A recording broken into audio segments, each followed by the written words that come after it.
ठीक है, चलो तो अभी हम लोग नया चैप्टर स्टार्ट करते हैं। कौन सा? Excretory product and there elimination. पहले हम बात करते हैं कि आपने कभी वेस्ट प्रोडक्ट के बारे में सुना है और एक होता है एक्सक्रीटरी प्रोडक्ट, दोनों में क्या फ़र्क है? वेस्ट वेस्ट होता है और एक्सक्रीटरी तो अच्छा होता होगा, है? वेस्ट प्रोडक्ट में और एक्सक्रीटरी प्रोडक्ट में क्या फ़र्क है?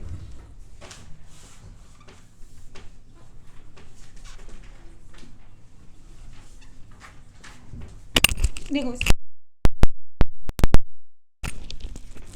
आपने एक्सक्रीटरी प्रोडक्ट कौन कौन से सुने? Ammonia, urea and uric acid. तीनों के अंदर एक कॉमन चीज़ आप लोगों ने देखी होगी, क्या?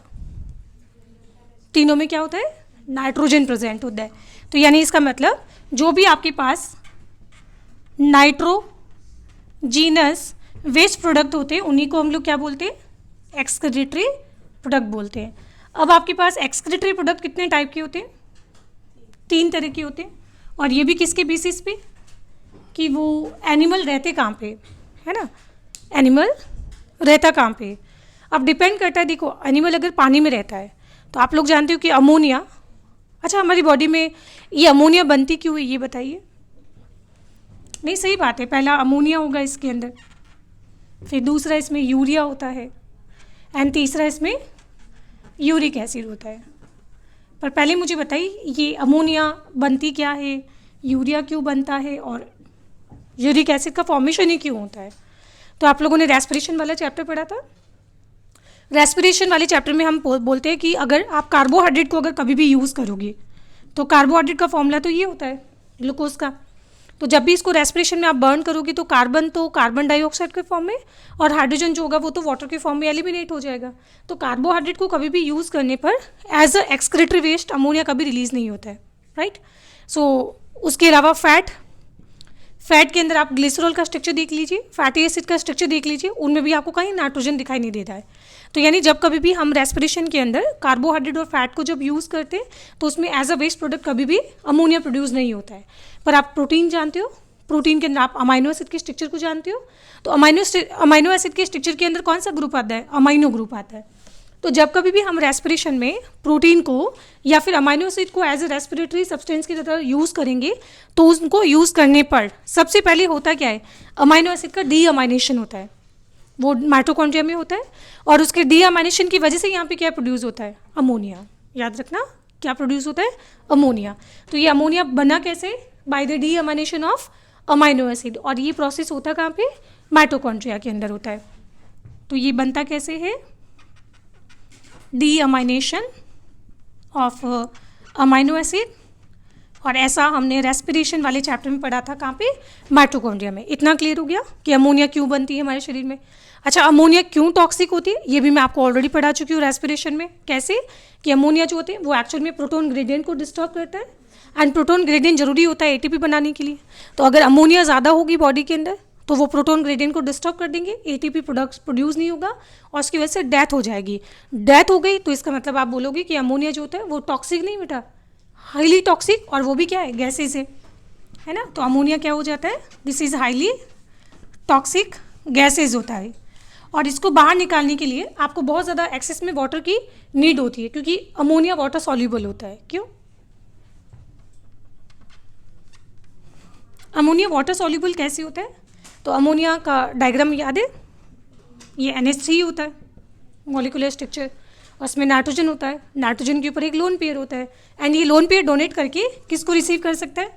पानी के अंदर जो H+ आयन होते हैं उनको रिसीव कर लेगा और उनको रिसीव करने की वजह से क्या बन जाएगा? ये अमोनियम आयन बन जाएगा। और जो भी आपने केमिस्ट्री में होते पढ़ा होगा कि चाहे नेगेटिव चार्ज हो या पॉजिटिवली चार्ज हो, जो भी चार्ज मॉलिक्यूल होते हैं वो वाटर सॉल्यूबल होते हैं। तो इस तरह से अमोनिया क्या हो जाती है? वाटर सॉल्यूबल हो जाती है। जैसे ये ज़्यादा हम क्या बोल रहे हैं कि वाटर सॉल्यूबल है तो इसको इजीली कौन से एनिमल बाहर निकाल सकते हैं? जो कहाँ पे रहते हैं? पानी के अंदर। पानी के अंदर जैसे एग्जाम्पल आपने सुना होगा अमीबा, सपोज कीजिए अमीबा है और अमीबा के अंदर रेस्पिरेशन हुआ और उसने मान लीजिए रेस्पिरेशन में क्या यूज़ किया? प्रोटीन या अमाइनो एसिड यूज़ किया और जिसकी वजह से क्या प्रोड्यूस हुआ? यहाँ पे अमोनिया प्रोड्यूस हुआ। अब अमोनिया की कंसंट्रेशन ज़्यादा कहाँ पे? अमीबा के अंदर कंसंट्रेशन क्या है? अमोनिया की ज़्यादा है और बाहर जो पानी है उस पानी के अंदर अमोनिया की कंसंट्रेशन क्या है? कम है। तो कॉमन सेंस की बात है कि अमोनिया अपनी हाई कॉन्सेंट्रेशन टू कहाँ चला जाएगा, लो कॉन्सेंट्रेशन की तरफ, अपने आप ही क्या हो जाएगा, यहाँ पे इसका डिफ्यूज़न हो जाएगा, है ना। तो इसमें अमोनिया जो रिलीज करते हैं एनिमल, उनको बोला क्या जाता है, अमोनोटैलिक। क्या बोलेंगे इसको, अमोनोटैलिक एनिमल बोला जाएगा, अमोनोटैलिक एनिमल बोला जाएगा। और इसमें एग्जाम्पल क्या हो जाएगा अमोनोटैलिक में, है ज़्यादातर जो भी एक्वेटिक एनिमल्स होते हैं, एक्वेटिक एनिमल्स होते हैं। अब एक्वेटिक एनिमल में जैसे एग्जाम्पल अभी तो मैंने एक बोला डायग्राम, अमीबा, और क्या जानते हैं आप इसमें, है। अच्छा, अब हम एनिमल किंगडम पढ़ते हैं तो उसमें फ़िश 2 टाइप की होती है, एक होती है बोनी फिश और एक होती है कार्टिलेजिनस फिश, है ना। आप लोगों ने कभी कार्टिलेजिनस फिश देखी, नहीं देखी है बेटा, क्योंकि आप मुंबई के आसपास नहीं रहते हो। जो भी मुंबई हो गया, कोलकाता हो गया, यहाँ आसपास जो एरिया में रहते हैं उन्होंने कार्टिलेजिनस फिश देखी है, क्योंकि वहाँ पे क्या है, ओशियन है। एंड ओशियन मतलब कार्टिलेजिनस फिश क्या होती है, मेरीन वाटर होती है। कैसी होती है, मेरीन वाटर। और फ्रेश वाटर में मिलता है आपको कौन सा, बोनी फिश। क्या मिलता है, बोनी फिश। अच्छा, क्या मैं बोल सकती हूँ ऐसा कि जो ओशियन होता है वो अपने आप में एक डेजर्ट है, बायोलॉजिकल डेजर्ट है बेटा। वो पानी होने के बावजूद भी लिविंग सिस्टम के लिए कुछ काम का नहीं है, उल्टा वहाँ पे और आपका पानी का लॉस होगा बॉडी में से। क्यों, जैसे मान लो कि आपकी बॉडी है, आपकी हो सकती है ऐसी बॉडी, ठीक है। तो अच्छा मान लो कि आपकी बॉडी है, अच्छा बॉडी के अंदर आपकी कहीं ना कहीं तो वाटर, जैसे लिम्फ हो गया या फिर ब्लड हो गया, उसके अंदर क्या होता है, यहाँ पे सेल के अंदर भी पानी होता है। एंड आपने बायोमोलिक्यूल में पढ़ा होगा कि आपकी बॉडी के अंदर मैक्सिमम है क्या, एक सेल का 70% होता ही क्या है, 70 to 90%, कितना परसेंटेज था, 70% तो वाटर होता है। अच्छा, अब ओशियन को देखिए ज़रा ध्यान से। ओशियन के अंदर पानी जो होता है उसमें बहुत ज़्यादा सॉल्ट होता है, सॉल्ट बहुत ज़्यादा होता है ना। एंड पता है वहाँ पे सॉल्ट की कॉन्सेंट्रेशन कितनी होती है, 40%। जहाँ पे आपने ब्लड पढ़ा होगा तो आपकी ब्लड की कंसंट्रेशन कितनी थी, ऐसा हम इसी चैप्टर में पढ़ेंगे, 300 मिली ऑस्मोल पर लीटर होता है। मतलब हमारे अंदर ऑस्मोलरिटी जो है वो क्या है, मिली ऑस्मोल है, मतलब मिली में, और बाहर कॉन्सेंट्रेशन कितना है, 40%। तो आपको नहीं लगता है कि जो ओशन का पानी है वो हमारी बॉडी फ्लूइड के कंपेरेटिवली हाइपरटोनिक है ना। तो ये तो हाइपरटोनिक हो गया और ये वाला क्या हो जाएगा, हाइपोटोनिक। तो उल्टा होगा क्या, अगर आप ओशन में बीच पे अगर बहुत ज़्यादा लंबे समय तक अगर नहाते हो तो उसके बाद स्किन काली पड़ने लगती है। काली क्यों, क्योंकि उसका एक्सोस्मोसिस हो गया और वो सेल मरना शुरू हो जाती है, आंखें जलनी शुरू हो जाती है, कान जलने शुरू हो जाते हैं, होता है ऐसा। तो बीच के ऊपर मैक्स टू मैक्स आप लोग जो है 5-7 मिनट या 10 मिनट, मैक्सिमम 10 मिनट आप नहा सकते हो। उसके बाद जो है आँख, नाक, कान ये सब जलने शुरू हो जाते हैं। जलने क्यों शुरू हो जाते हैं, क्योंकि यहाँ पे क्या होता है, एक्सोस्मोसिस होता है। तो क्या मैं सब बोल सकती हूँ कि जो मेरीन वाटर में जितने भी रहने वाले एनिमल होते हैं उनको बेचारों को सबको पानी का प्रॉब्लम है। तो क्या इस तरह के एनिमल जो पानी में रहते हैं ओशियन में, क्या उनको अमोनिया एक्सक्रेट आउट करना चाहिए? वो बेटा बॉडी से बहुत ज़्यादा एक्सेस में पानी को लॉस नहीं कर सकते, क्योंकि उनके अंदर उल्टी क्या है, पानी की कमी है। तो यानी हम बोलेंगे कि जो भी आपके पास बोनी फिश नहीं, कार्टिलेजिनस जो फिश होती है वो कहाँ पे आती है, वो यूरियोटैलिक होती है। यहाँ पे एग्जाम्पल क्या हो जाएगा, एक तो हो जाएगा cartilaginous fish. And cartilaginous fish रहती कहाँ पे, ये रहती है कहाँ पे, मेरीन वाटर के अंदर। जबकि आप बोनी फिश के बारे में जानते हो, बोनी फिश तो कहाँ रहती है, रिवर में, पॉन्ड में, लेक में, और वो तो फ्रेश वाटर है। एंड फ्रेश वाटर मतलब उल्टा पानी बाहर ज़्यादा है बॉडी से, तो वहाँ उसको वाटर लॉस करने से कोई प्रॉब्लम है नहीं, है ना। तो यहाँ पे कौन आएगा, यहाँ पे आएगा कौन सा, बोनी फिश। बाकी इसके अलावा मैं चलो शॉर्ट में लिख देती हूँ, वो आप एनिमल किंगडम में पढ़ना। पोरीफेरा किंगडम नहीं, पोरीफेरा फाइलम होता है। उसके बाद कौन आता है, सिलेंट्रेटा आता है। फिर कौन आता है, टेनोफोरा आता है। उसके बाद प्लेटी हेलमिंथीज, वो भी यहीं आएगा। फिर उसके बाद एस्के हेलमिंथीज भी यहीं आएगा। फिर एनिलिडा अर्थवर्म आता है, हाँ, तो एनिलिडा यहाँ पे आ जाएगा। फिर जब बात करते हैं आर्थ्रोपोडा, तो आर्थ्रोपोडा में भी 2 तरह के होते हैं। एक होते हैं एक्वेटिक आर्थ्रोपोड्स, वो तो बेटा यहीं पे आएंगे, मोनोटैलिक होते हैं, है ना। बट जब इंसेक्ट की बात आती है तो इंसेक्ट बेटा पानी में नहीं रहते, है ना। सारे आर्थ्रोपोड्स बेटा इंसेक्ट नहीं होते, है ना। तो जो एक्वेटिक आर्थ्रोपोड्स होंगे वो तो यहाँ पे आएंगे, चलो मैं एक और लिख देती हूँ। इसके बाद आ जाएगा कौन सा, एक्वेटिक आर्थ्रोपोड्स यहाँ पे आ जाएंगे। बट जो इंसेक्ट होते हैं वो रहते कहाँ पे, ज़मीन पे। और ज़मीन में भी पता है कहाँ रहते हैं इंसेक्ट, जहाँ बहुत ज़्यादा एक्सेस में ड्राई कंडीशन हो। तो बेटा वो तो पानी को बिल्कुल भी लॉस कर ही नहीं सकते, क्योंकि रहते ही कहाँ पे, ज़मीन के ऊपर, और ज़मीन पे भी कहाँ पे, ड्राई कंडीशन में।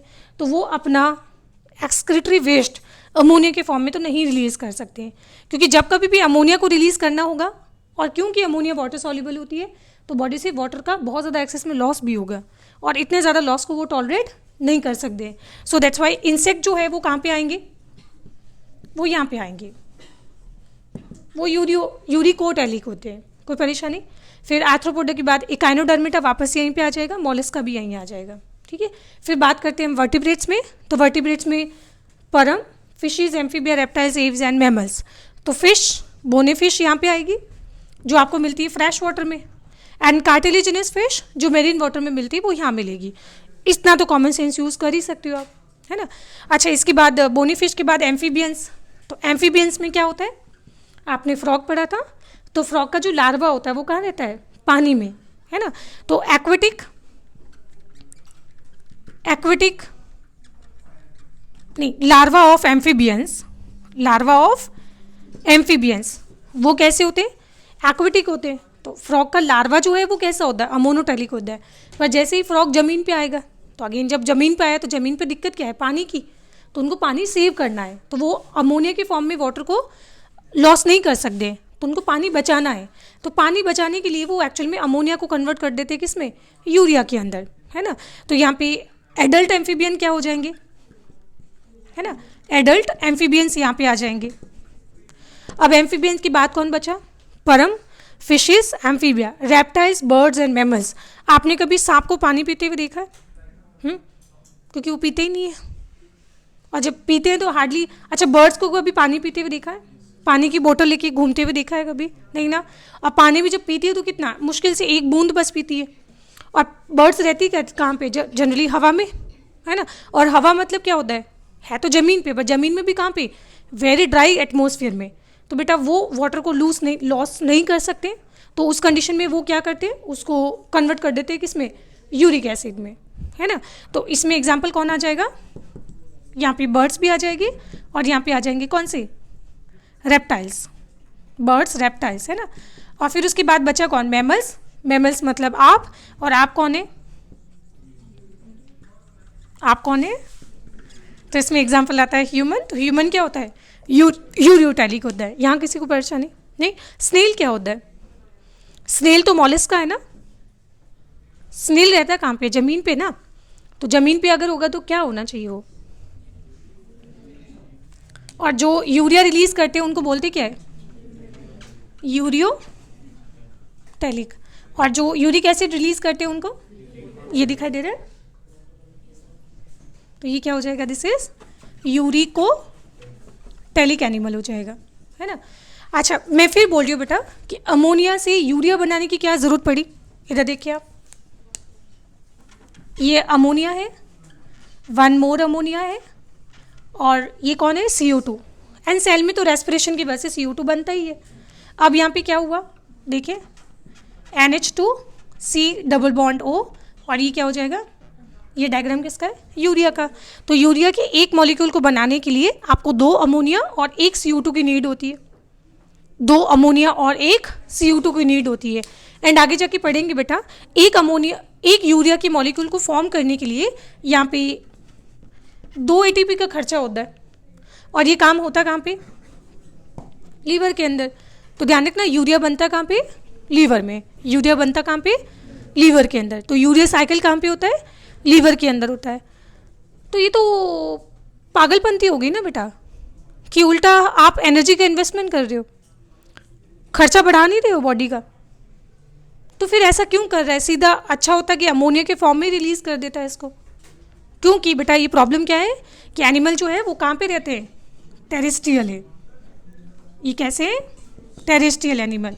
और टेरेस्ट्रियल एनिमल की प्रॉब्लम ये है कि वो रहते हैं ज़मीन पे, और ज़मीन पे दिक्कत क्या है, पानी की। तो उस पानी को बचाने के लिए उन्होंने यहाँ पे क्या किया, एनर्जी का इन्वेस्टमेंट किया है। एनर्जी को इन्वेस्ट करके उन्होंने पानी को बचा लिया है। एनर्जी को इन्वेस्ट करके उन्होंने क्या किया, पानी को बचा लिया। अब समझ आया कि उन्होंने ऐसा क्यों किया, कोई परेशानी इसमें। अच्छा, फिर उसके बाद यूरिक एसिड को देखिए। तो इसमें अगर हम कंपेरेटिवली बात करें तो कंपेरेटिवली यूरिया जो है पानी में कम सॉल्यूबल होता है एज कम्पेयर टू अमोनिया, है ना। तो ये लेस वाटर सॉल्यूबल होगा। एंड लेस वाटर सॉल्यूबल होने से क्या फ़ायदा है कि इसको बॉडी से अगर बाहर भी निकालना है तो कम पानी की नीड होगी, है ना। और आप में यूरिनेशन दिन में कितनी बार होता है, मुश्किल से 4-5 बार। पर तब तक आपकी बॉडी में जब तक यूरिया रहेगा, क्या बहुत ज़्यादा टॉक्सिसिटी कॉज करनी चाहिए उसको? अगर बेटा हाईली वो टॉक्सिक हुआ और बॉडी से रिमूव करने में अगर टाइम लगा, तब तक तो आप निपट जाओगे, है ना। तो उस कंडीशन में हमने इसको एक ऐसे प्रोडक्ट में कन्वर्ट किया है जिसको अगर लंबे थोड़े समय तक अगर बॉडी में स्टोर भी किया जाए ना, तो वो टॉक्सिसिटी कॉज ना करे। तो कंपेरेटिवली अमोनिया ये क्या होता है, ये यहाँ पे लेस टॉक्सिक मिलेगा। कौन? यूरिया। अब इधर आ जाओ, बर्ड्स को कभी आपने यूरिनेशन करते हुए देखा है? जैसे डॉग को तो देखा होगा खंभों के ऊपर, है। अब आपने बर्ड्स को कभी पेड़ों के ऊपर टंगे हुए देखा है यूरिनेशन? बर्ड्स आपने देखा होगा ऊपर से, ठीक है, पेस्ट या फिर पैलेट के फॉर्म में, है ना, स्लरी के फॉर्म में वो रिलीज करता है। एंड सोचिए उसमें कितना कम पानी है। एक आप तरफ आपका यूरिन है और एक सोचिए बर्ड्स का पेस्ट है, उसमें सोचो कितना कम पानी है। तो यानी इसका मतलब क्या हुआ कि ये एनिमल भी कैसे, ये वाले बर्ड्स भी कैसी होती है बेटा, है, टेरेस्ट्रियल होती है। पर टेरेस्ट्रियल में भी क्या कंडीशन, ये भी टेरेस्ट्रियल, ये भी टेरेस्ट्रियल। पर टेरेस्ट्रियल के अंदर कौन सी कंडीशन, वेरी ड्राई कंडीशन। और वेरी ड्राई कंडीशन में कौन रहता है, ये रहते हैं, है ना। तो ये तो बेटा और भी कम वाटर को लूज करेंगे, है ना। तो उस कंडीशन में ये कैसा हो जाएगा,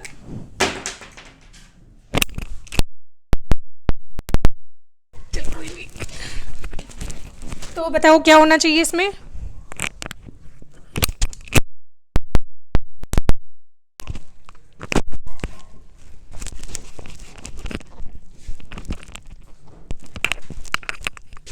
हाँ बताओ इसमें तब तक क्या होना चाहिए। बर्ड्स जो बेटा यूरिनेशन करता है वो मुश्किल से दिन में 1 या 2 बार, 1 और 2 टाइम। तब तक उसकी बॉडी में जब तक यूरिक एसिड रहेगा, क्या टॉक्सिसिटी नहीं होगी? नहीं होगी, क्योंकि इन तीनों को कंपेयर किया जाए तो इन तीनों में सबसे लीस्ट टॉक्सिक कौन है यूरिक एसिड है। और ये सबसे ज़्यादा लीस्ट वाटर सॉल्यूबल है। और अगर लीस्ट वाटर सॉल्यूबल है तो इसको बॉडी से अगर बाहर निकालना है तो आपको और कम पानी की ज़रूरत पड़ेगी। कोई परेशानी इसमें, है ना। और यूरिक एसिड का स्ट्रक्चर अब यहाँ पे तो आ नहीं सकता है, तो मैं यहाँ बना रही हूँ।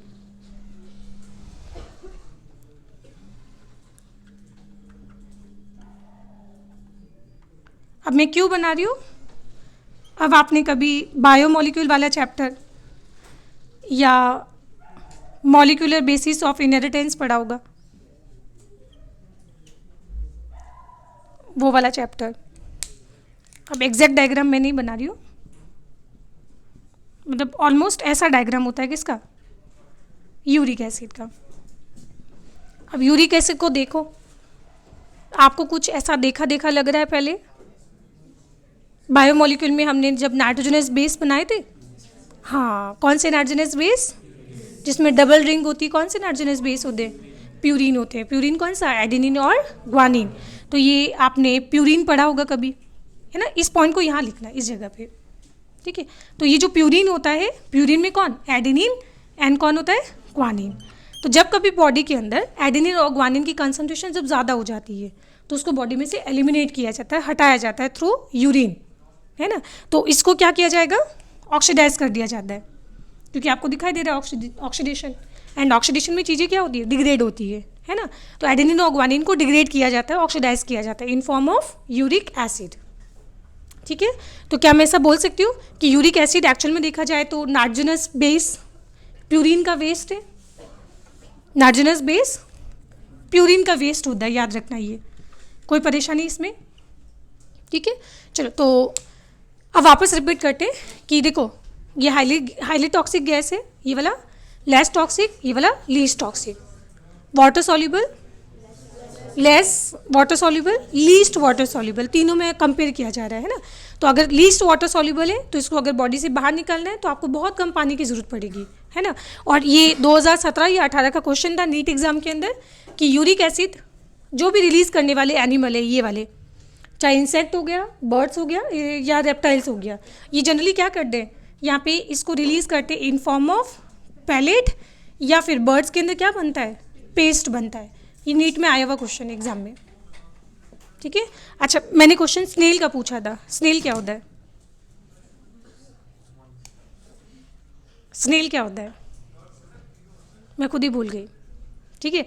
तो आप लोग एनसीईआरटी से देख लेना, आई थिंक वो मेरे हिसाब से यूरियोटेलिक होता है या फिर यूरिक होता है, इधर देख लेना, यहाँ पे कहीं मिलेगा आपको स्नेल, मिला, हाँ, यूरिकोटेलिक होता है। तो स्नेल जो है वो ज़मीन पे रहता है, एंड इसमें एक एग्जांपल और लिख लेना, कौन सा, स्नेल, क्योंकि मुझे ऐसा लगता है कि स्नेल पे क्वेश्चन कभी भी आ सकता है, इसको इंपॉर्टेंट रखना, कोई परेशानी। तो अभी हम लोगों ने सिर्फ पढ़ा है क्या यहाँ पे, टाइप्स ऑफ एक्सक्रीटरी प्रोडक्ट, और वेस्ट प्रोडक्ट में और एक्सक्रीटरी प्रोडक्ट में क्या फ़र्क होता है, जो भी वेस्ट प्रोडक्ट जिनके अंदर नाइट्रोजन हो, नाइट्रोजन कंटेनिंग वेस्ट प्रोडक्ट को हम क्या बोलते हैं, एक्सक्रीटरी प्रोडक्ट, ठीक है। अब एनिमल किस तरह के एनवायरनमेंट में रहता है उसके बेसिस पे डिसाइड होगा कि उसका एक्सक्रीटरी वेस्ट क्या होगा। वो पानी में रहता है तो अमोनिया, ज़मीन पे रहता है तो यूरिया, और ज़मीन पे भी अगर वेरी ड्राई कंडीशन में रहता है तो यूरिकोटेलिक। कोई परेशानी इसमें, ठीक है, ये लिख लो। इसके बाद हम शुरू करते हैं इसमें कौन सा टॉपिक, कौन सा, ह्यूमन एक्सक्रीटरी सिस्टम, लिखिए।